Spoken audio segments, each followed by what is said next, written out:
Hi guys, আমি J, আমি Bob, আর তোমরা দেখছো দ্য বংসের রিয়াকশন।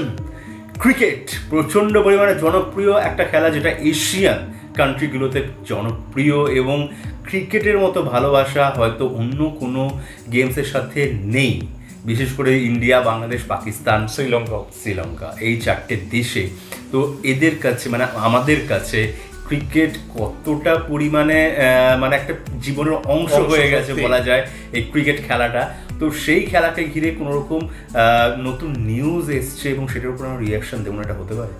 বাংলাদেশের জয়, এত বড় একটা জয়। অস্ট্রেলিয়ার যে একটা ট্যুর ছিল, বাংলাদেশ ট্যুর, অস্ট্রেলিয়া এসেছিল বাংলাদেশে, মানে এসেছে বাংলাদেশে টি-20 সিরিজে 5টা ম্যাচের সিরিজ ছিল, যেখানে পরপর প্রথম 3টে ম্যাচেই জিতে বাংলাদেশ সিরিজটাকে অলরেডি জিতে ফেলেছে। একদম মানে তার জন্য অনেক শুভেচ্ছা, মানে বাংলাদেশের অনেক শুভেচ্ছা। এবং সত্যি আমরা খুব খুশি, মানে অস্ট্রেলিয়ার মতো টিমকে হারানো মানে চারটিকে নিয়ে ব্যাপার না। হ্যাঁ, কে এসছে না এসছে আমি দেখবোই না, ওই কম টিম পাঠিয়েছে ভাই, আলটিমেটলি জেতা টিম। আবার যেখানে স্টার্ক, আবার হ্যাজেলউডের মতো বোলার যেখানে আছে, ঠিক তাই, দুজনেই একদম সেরা, সবাই জানে আর কি। আমরা আর ওয়েট করতে পারলাম না, ফাইনালি আজকে আমরা নিয়ে চলে এসেছি এই ভিডিওটা। তো এই ভিডিওটা যে চ্যানেল থেকে, সেই চ্যানেলটার নাম হচ্ছে ফ্যাক্ট বিডি। অরিজিনাল ভিডিও লিঙ্কটা আমাদের ডেসক্রিপশন বক্সে দেওয়া আছে, তোমরা চলে যাও চ্যানেলটা সাবস্ক্রাইব করো, ভিডিওটা লাইক শেয়ার, তারপর চলে আসছে বংসের রিয়াকশন দেখার জন্য। অনেকদিন বাদ দিন চলছে ক্রিকেটের উপর আমরা রিয়াকশন ভিডিও। যাই হোক, চলো দেখে নিই ভিডিওর মধ্যে, আর পারছি না, তারপর বাকি কথা হবে। যেটা বলে কথা, এত জিতে এরকম এইভাবে নানা নাটকীয়তা এবং শর্তের বোঝা বিসিবির মাথায় চাপিয়ে দিয়ে টিম অস্ট্রেলিয়া বাংলাদেশের টি-20 সিরিজ খেলতে এসেছিল। অস্ট্রেলিয়ার অন্যায় এবং একপক্ষী সমস্ত শর্ত মেনে নিতে এক প্রকার বাধ্য হয়েছিল বিসিবি। এমনকি এই শর্তের কারণেই সিরিজ থেকে ছিটকে পড়েছিল বাংলাদেশের mister dependable cricketer Mushfiqur Rahim. সামাজিক যোগাযোগ মাধ্যমে ট্রোল এবং সমালোচনার শিকার হতে হয়েছে খোদ বিসিবিকে। যে অস্ট্রেলিয়া বাংলাদেশে আসার সময় দম্ভ করে বলেছিল বাংলাদেশকে নিয়ে আলাদা কোনো পরিকল্পনা তাদের নেই, বাংলাদেশ ক্রিকেট দলকে অনেক ছোট দল ভেবে সাথে করে নিয়ে আসেনি ডেভিড ওয়ার্নার, স্টিভ স্মিথ এবং গ্লেন ম্যাক্সওয়েলকে। অস্ট্রেলিয়া ধরে নিয়েছিল মিচেল স্টার্ককে নিয়ে গড়া বোলিং অ্যাটাকের সামনে বাংলাদেশ ক্রিকেট দল একেবারেই বাচ্চা শিশুর মতো সিরিজ হাতে তুলে দেবে তাদের। তবে বাংলাদেশি টাইগাররা সব ধরনের অপমানের জবাব দিয়েছে চোখে চোখ রেখে। মাহমুদুল্লাহ রিয়াদের নেতৃত্বে ডিপেন্ডেবল মুশফিকুর রহিম এবং ওপেনার তামিম ইকবালকে ছাড়াই বাংলাদেশ ক্রিকেট দল পরপর 3টি ম্যাচেই কোষে থাপ্পড় দিয়েছে অস্ট্রেলিয়া ক্রিকেট দলকে। প্রথম ম্যাচ হয়েছিল 3 আগস্ট। সেই ম্যাচে প্রথমে ব্যাট করতে নামে বাংলাদেশ। মিচেল স্টার্ক, হ্যাজেলউডদের বোলিংয়ের সামনে বাংলাদেশি ব্যাটসম্যানদের নাজেহাল অবস্থা। ওপেনার মোহাম্মদ নাঈম 30 এবং সাকিব আল হাসানের 36 রানের উপর ভর করে বাংলাদেশের সংগ্রহ দাঁড়ায় মাত্র 131 রানের। বাংলাদেশ ক্রিকেট দল টি-20 ক্রিকেট ইতিহাসে 131 রান করে কখনোই জয়লাভ করতে পারেনি। তাই এই ম্যাচের জয়লাভ করতে হলে বাংলাদেশের দরকার ছিল নিজেদের ইতিহাসকে পাল্টে দেওয়ার। সেটাই করে দেখিয়েছে মাহমুদুল্লাহ রিয়াদের গুহায় বসবাস করা 11 বাংলাদেশি টাইগার। স্পিনার নাসুম আহমেদ একাই তুলে নিলেন অজিদের 4 উইকেট। মুস্তাফিজুর রহমান এবং সাকিব আল হাসানের নিয়ন্ত্রিত বোলিং তোপের মুখে মাত্র 108 রানে গুটিয়ে যায় অস্ট্রেলিয়ার ইনিংস। সেই সাথে মাটিতে মিশে যায় তাদের দম্ভ। বাংলাদেশ প্রথমবারের মতো অস্ট্রেলিয়ার সাথে টি-20 ক্রিকেটে জয়ের স্বাদ পেল এই দিনেই। দ্বিতীয় ম্যাচে ঘুরে দাঁড়ানোর প্রত্যয় নিয়ে অস্ট্রেলিয়া ক্রিকেট দলের সকাল হয়। তবে কে জানতো সন্ধ্যায় তাদের জন্য আর একতরফা চমক উপহার দেওয়ার জন্য অধীর আগ্রহে বসে থাকবে বাংলাদেশি টাইগাররা। দ্বিতীয় ম্যাচে নিজেদের স্কোরটা বড় করার জন্য অস্ট্রেলিয়া টসে জিতেই ব্যাট করার সিদ্ধান্ত নিয়েছিল। তাদের ধারণা ছিল বড় ব্যবধানে বাংলাদেশকে হারাতে পারলেই প্রথম ম্যাচের দুঃখটা ঘোচানো যাবে।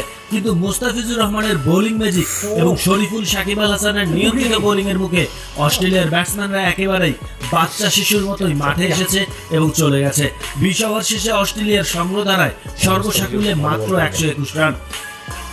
122 রানের লক্ষ্য নিয়ে খেলতে নেমে বরাবরের মতোই বাংলাদেশের ব্যাটিং লাইন আপকে ধস নামিয়ে দিয়ে প্যাভিলিয়নে ফিরে আসেন সৌম্য সরকার। মাত্র 21 রানে 2 উইকেট হারালে দলের হাল ধরেন বাংলাদেশ ক্রিকেট দলের ভরসা সাকিব আল হাসান।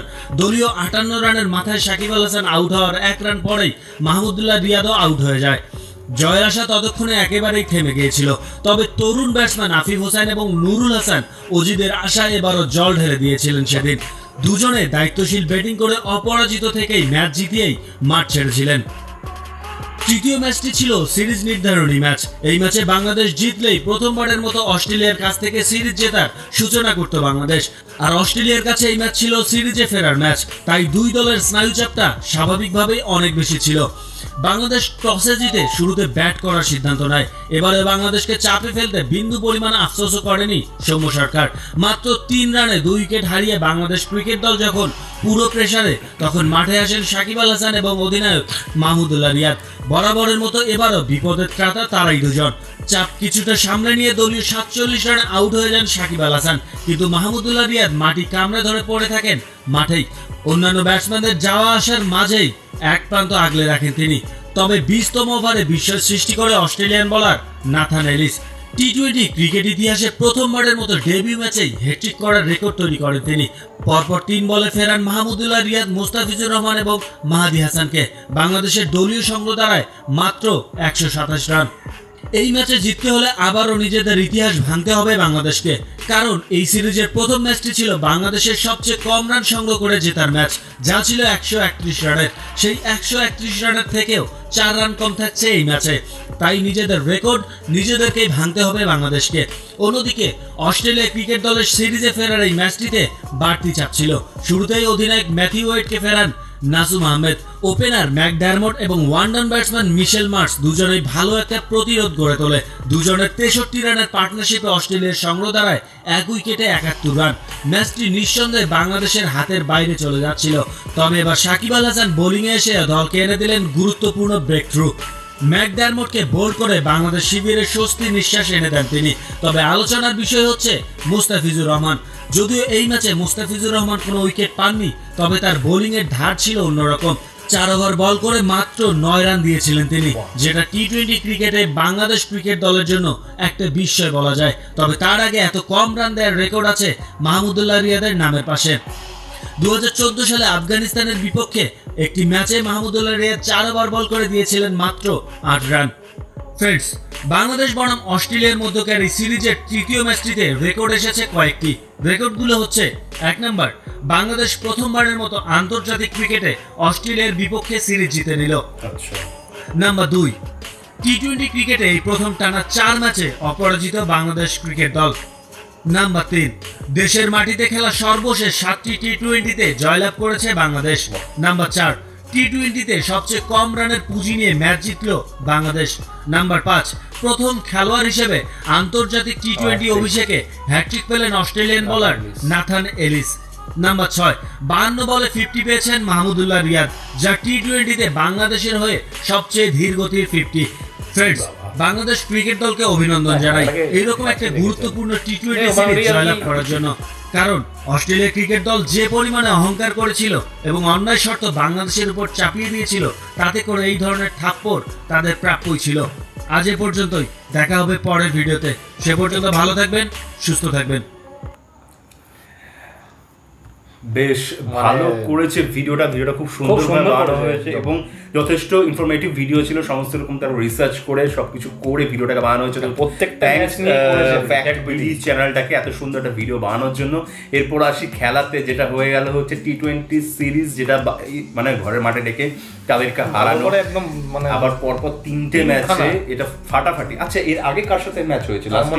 লাস্ট মনে ওয়েস্ট ইন্ডিজের সাথে হয়েছে। আচ্ছা, কেননা বললো 4টে জিতেছে, তো সেখান থেকে না শ্রীলঙ্কা মনে হয়, এটা একটু আমি কনফিউশন আছে। ওয়েস্ট ইন্ডিজ হলে শ্রীলঙ্কা, সেখান থেকে জানতে পারলাম যে পরপর 4টে ম্যাচে টানা টি-20 ম্যাচে জিতেছে।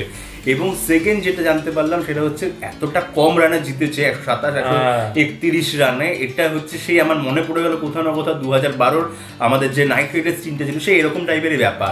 মানে সেই কোনো রকম ভাবে কনসিস্টেন্সি 100 টপকাতো, 120-30 রান, তাও 2 থেকে 3 জন ব্যাটসম্যানের ওপর ডিপেন্ড করে তারপর বোলাররা পুরো কাজটা করতো, যেটা মুস্তাফিজের ভাইয়ের তো তুলনা হয় না। মানে অসাধারণ একজন বোলার সত্যি। আমার সবথেকে ভালো লাগে বোলাররা যখন ডাইরেক্ট বোল্ড করে, দেখতে অসাধারণ লাগে যে তোমার কোনো ক্ষমতা নেই বলটাকে উইকেট পাননি, কিন্তু 4 ওভারে 9 রান মাত্র দিয়েছে। মানে এটাও একটা রেকর্ড, সিরিয়াসলি ফাটাফাটি, মানে কি নাকি কোনো কথা হবে না। দারুণ লাগে আমার বোলারটাকে সিরিয়াসলি। এবং আমার সর্বকালের পছন্দের একজন প্লেয়ার হচ্ছে আমাদের সিরিয়াসলি বলছি। আর ডিপেন্ডেবল বলা হচ্ছে, দেখলাম মুশফিকুর রহমান ভাইকে, মুশফিকুর রহমান, হ্যাঁ মুশফিকুর রহমান, যিনি উইকেট কিপার, তো উনাকে বলা হচ্ছে ডিপেন্ডেবল। কিন্তু আমার ব্যক্তিগত দিক দিয়ে আমাদের ব্যক্তিগত দিক দিয়ে মনে হয় ডিপেন্ডেবল বলা উচিত কিন্তু সাকিব ভাইকে, কারণ ওনার যতটা এক্সপিরিয়েন্স আছে, উনি যত ভালো ভালো দলে বা ভালো ভালো দলের সাথে খেলেছেন এবং অনেক দেশ বিদেশে অনেক ম্যাচে তিনি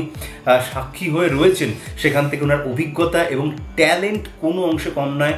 আমার মনে হয় ওভারঅল মানে ইয়েতে দেশে মানে পুরো পৃথিবীর মধ্যে এই মুহূর্তে ওয়ার্ল্ডের মধ্যে একজন অন্যতম সেরা অলরাউন্ডার অল টাইম, এটা মানতেই অল টাইম। মানে যখন আমাদের নাইট রাইডার্স হয়ে বল করতেন তিনি, তার বল দেখতাম সত্যি অসাধারণ এবং বাহাতি যে ব্যাটসম্যান হিসেবে এত সুন্দর ব্যাটিং করে যে মিডল টাইমে এসে দলকে ধরা, যে কোনো পরিস্থিতি যখন প্রয়োজন হয় যে একটু মেরে খেলা সেই পরিস্থিতি, বা যদি প্রয়োজন হয় যে ধরে খেলবো সেই পরিস্থিতির জন্য কিন্তু উনি একদম সুইটেবল, যে কোনো জায়গায় যে কোনো নাম্বারে সুইটেবল। তো আমার মনে হয় ডিপেন্ডেবল বলা উচিত সাকিব ভাইকে, কারণ সেই সাকিব ভাই কিন্তু ছিলেন। যদিও দেখলাম ক্যাপ্টেন মাহমুদুল্লাহরও অনেক বড় অবদান, মানে যে কোনো সিরিজ বা ম্যাচ জেতার পিছনে ক্যাপ্টেনের কিন্তু অবদান অনেক বিরাট থাকে, এটা কিন্তু মানতেই হবে। মানে ক্যাপ্টেনের অবদান মানে সব থেকে বেশি থাকে, কারণ ধীর গতিতে 50 বলছে কিন্তু ওই খেলাটাই কিন্তু জিতেছে, কিন্তু মানে সেই খেলাটাকে ধরে রেখেছে। এটা মাটি কামড়ে বললো না, মাটি কামড়ে ধরে ছিল আর কি মাহমুদুল্লাহ, না হলে জিততে পারত। হ্যাঁ এটা সত্যি কথা। দুটো ম্যাচে কিন্তু রান করে সাকিব ভাই রান করেছে, তারপর দুটো নতুন ওই নাসুম আর আফিফ দুজনেই আর কি ওই ভালো স্পিন করে, প্রথম ম্যাচটাতে ভালো স্পিন করে 4 উইকেট নিয়েছে, আর আফিফ ভাইও আর কি সেকেন্ড ম্যাচটাতে আর কি ভালো রান করে সিরিয়াসলি। এবং যদি এখানে বলা হয় যে অস্ট্রেলিয়া থেকে 3 জন ব্যাটসম্যানকে আনা হয়নি, ম্যাক্সওয়েল, ডেভিড ওয়ার্নার এবং স্টিভ স্মিথকে, আমাদের বাংলাদেশেও কিন্তু 2 জন খেলেনি। হ্যাঁ এটাও দেখতে হবে। সুতরাং ওইভাবে বিচার করে ওইভাবে হলে না কিছু করার নেই। ওখানে যদি স্টার্ক আছে এসে থাকে এবং আমাদের এখানেও তামিম ভাই এত বড় প্লেয়ার উনিও ছিলেন না, আবার মুশফিকর দুজন, হ্যাঁ ওটাই বললাম, এদিকে একদম স্টার্ট ওদিকে ব্যাটসম্যান ছিল না। সুতরাং মোটামুটি ভাবে লেভেল আমার মনে হয় একটু এইখানে খেলাটা এদের একটু প্রবলেম হয়েছে, বাংলাদেশ ফেস করেছে। সৌম্য সরকার একটুখানি সেই বাজে খেলেছে, এটা আমি দেখছিলাম, ও খবরে একটু দেখছিলাম। সৌম্য সরকার যথেষ্ট ভালো প্লেয়ার, যথেষ্ট ভালো ব্যাটিং করেন, তো আমরা দেখেছি আর কি খেলা ওনার, এবং সময় খারাপ যাচ্ছে। আরেকটা জিনিস বলতে চাই, যেটা হচ্ছে যখন একটা টিমের মধ্যে বড় পরিবর্তন আনা হয় বা একটা খুব ইম্পর্টেন্ট প্লেয়ারদেরকে যখন বাদ দেওয়া হয় কোনো সিরিজ থেকে, তখন বোর্ডকে অনেক কিছু ফেস করতে হয়। সেটা আমাদের ইন্ডিয়াতেও হয়েছে, তোমরা অতীতে তোমরা সাক্ষী। এবং পরবর্তীকালে যখন রেজাল্ট পাওয়া যায় না, তখন মানুষ সবাই চুপচাপ হয়ে যায়। সেটা এখন এই মুহূর্তে বাংলাদেশের প্রত্যেকজন বুঝতে পারছে এবং আমরা অনেক আগে বুঝে গেছি। তো এখন বাংলাদেশের মানুষ তো অনেকটাই খুশি, আর আমরাও খুশি যে অস্ট্রেলিয়ার মতো টিমকে হারিয়েছে। মানে এটা আমাদের কাছেও খুব একটা খুশির ব্যাপার, একটা গর্বের, আমাদের কাছেও গর্বের ব্যাপার যে আমরা বাঙালি একদম বাংলাদেশের মতো টিমকে জিতেছে, অস্ট্রেলিয়ার মতো টিমকে হারিয়েছে, এবং যারা আমরা অনেক খুশি হই, অস্ট্রেলিয়ার কনফিডেন্স ছিল। হ্যাঁ একদম বলছে এই কথাটা বলার মানেটা কি যে অন্য কোনো ব্যাপারই না, গেলেই জিতবে। হ্যাঁ সেই জন্য মুখে 3টে ম্যাচ পরপর জিতেছে, এবং আশা করছি যে বাকি 2টো ম্যাচে একদম হোয়াইট ওয়াশ যেন হোয়াইট ওয়াশ চাই, 5-0 চাই একদম বাংলাদেশের প্রত্যেকটা প্লেয়ারের কাছ থেকে। এটা আমাদের আন্ডারএস্টিমেট করা তো সিরিয়াসলি জীবনে না করতে পারে যে আমরা যে না পুরো টিম নিয়েই আসে, মানে বুঝতে পারে যে ভাই আসুক বা না আসুক এত বড় বড় কথা যেন না বলে। ওই জন্য তো বলছি এই হাতটা ওদের শিখাবে যে না পুরো টিমটা নিয়ে এসে যেতে খেলে, আন্ডারএস্টিমেট করেছে বলে পুরো প্লেয়ারকে, সেটাই 3টে প্লেয়ারকে পাঠায়নি। যাই হোক সিরিয়াসলি ভাই বিরাট জয়, এটা নিয়ে খুব ভালো লাগছে। এবং শুধুমাত্র খেলাধুলা থেকেও বড় কথা, অলিম্পিক্সে বিভিন্ন রকম পদক জয় করছে ইন্ডিয়া, বিভিন্ন রকম গেমসে ভালো লাগছে, জ্যাভলিন থ্রো থেকে শুরু করে ব্যাডমিন্টন থেকে শুরু করে সব কিছুতে বেশ ভালো লাগছে। সিরিয়াসলি ওভারঅল স্পোর্টস ডিপার্টমেন্টে আমাদের ইন্ডিয়া বাংলাদেশ খুব ভালো কাজ করছে এইরকম করোনা পরিস্থিতিতেও, এটা সত্যি ভালো লাগছে।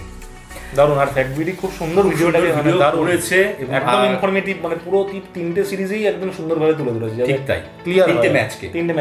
তো আশা করি পরবর্তীকালেও আমরা এই চ্যানেল থেকে আরো বেশি ভিডিও আনার চেষ্টা করব। তো তোমাদের যদি আমাদের সাথে এই ভিডিওটা দেখে ভালো লেগে তাহলে অবশ্যই লাইক, শেয়ার, সাবস্ক্রাইব আর বেল বাটনটা টান করে বাজিয়ে দাও। যারা আমাদের চ্যানেল নতুন চ্যানেলটা সাবস্ক্রাইব করে নাও, আর কমেন্ট করে জানাও কেমন লাগলো আমাদের রিয়াকশন। তার সাথে ইনস্টাগ্রামে দুজনকে বেশি করে ফলো করো, একদম যাতে আমাদের একটু চেনে মানুষজন, যেমন সবাইকে চেনে আমাদের চেনে আর কি। ঠিক তাই। আর তার সাথে সাথে আমাদের ইউটিউবে চ্যানেল লিঙ্কটাকে শেয়ার করে দাও, যাতে সাবস্ক্রাইবার ভিউয়ার্স বেশি করে বাড়ে। আর তার সাথে কি করবে, ফেসবুকের গ্রুপটা জয়েন করে ফেলো, আর পেজটাকে লাইক করে সর্বত্র শেয়ার করে দাও। বন্ধু বান্ধব, অফিস কলিগ, XYZ, পাড়া প্রতিবেশী, কাউকে ছেড়ো না। আত্মীয় স্বজন, এটা নতুন অ্যাড হয়েছে নাকি? এটা ছিল, একটু ভুলে গেছি। ও আত্মীয় স্বজন ভুলে যাচ্ছিল। কাউকে ছেড়ো না, যাই হোক কাউকে না, একদম কাউকে না। তো সবাই ভালো থাকো, সুস্থ থাকো, সবাইকে ভালোবাসা ছড়িয়ে দিও। পরের ভিডিওতে তোমার সাথে আবার দেখা, ততক্ষণের জন্য টাটা।